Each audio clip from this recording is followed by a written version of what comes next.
back to nuclear war. What do you think about this? That people were nonchalantly speaking about nuclear war as if it doesn't lead to the potential annihilation of the human species. Um, what are the chances that our world descends into nuclear war? Within your framework, with you wear many hats. Yeah. One is sort of the analyst, right? And then one is a human. What do you think are the chances we get to see nuclear war in this century? Well, the official Doomsday Clock for nuclear warfare sits in the lobby of my building. The Bulletin of Atomic Scientists sort of shares a building with us, so it's always there every day. Can you describe what the Doomsday Clock is? The Bulletin of Atomic Scientists. It's something that this group of physicists sort of said to sort of mark just how close we are to nuclear catastrophe, and they started it decades ago. And it's a clock, and it's sort of how close are we to midnight, where midnight is nuclear Armageddon or the destruction of humanity, and it's been sitting. I mean, it hasn't moved as close to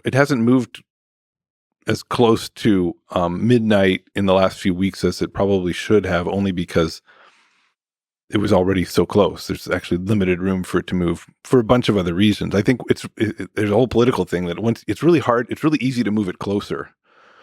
And it's really hard if you're the person in charge of that clock to move it away, right? Because that's always very controversial. So it always sits there, but it forces you to think about it a little bit every day.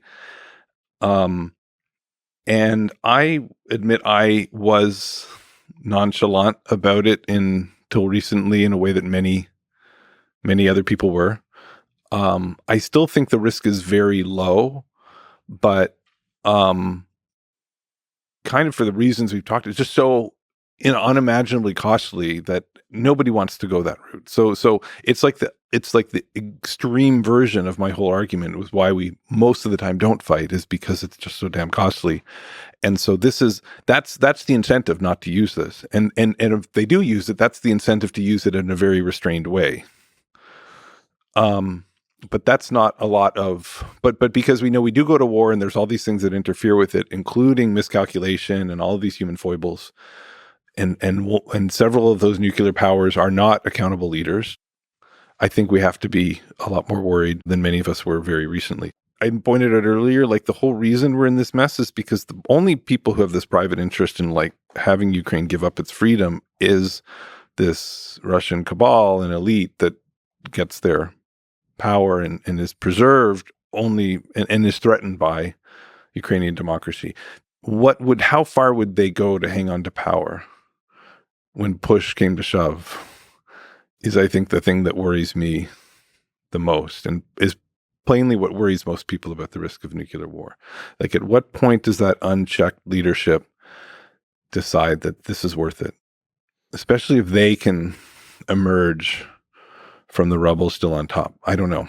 So, and I don't know that any of us have really fully thought through all of that calculus and what's going on. Very recently, around the anniversary of January 6th, there were a lot of questions about, was the United States going to have another civil war? On the one hand, I think it's almost unimaginable.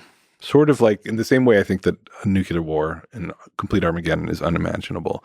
But I remember something that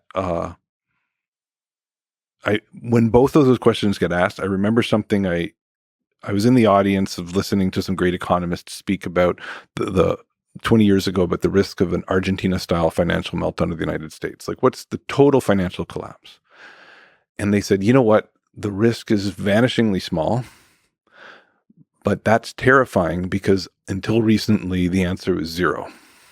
And so the fact that it's not zero should deeply, deeply scare us all. And we should devote a lot of energy to making it zero again. And that's how I feel about the risk of a civil war in the US. And that's how I feel about the risk of nuclear war. It's higher than it used to be, and that should terrify us all.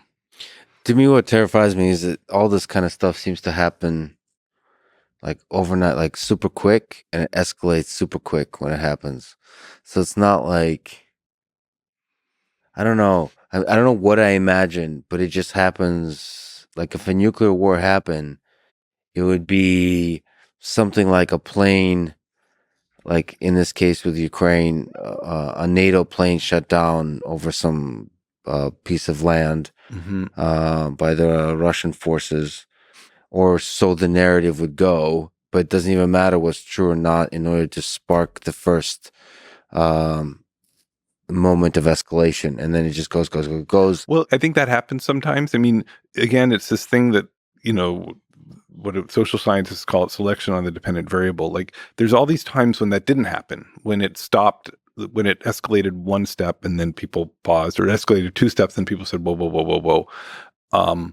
And so we remember the times when it went boom, boom, boom, boom, boom, boom, boom, and then the really terrible thing happened. But that, fortunately, that's not. I start off the book with an example of a gang war that didn't happen in Medellin, Colombia, which is that's not, my day job is actually studying conflict and gangs and violence and of these other kinds of groups, also very sinister. And most of the time they don't fight, and that escalation doesn't happen. So the escalation does happen quickly sometimes, except when it doesn't.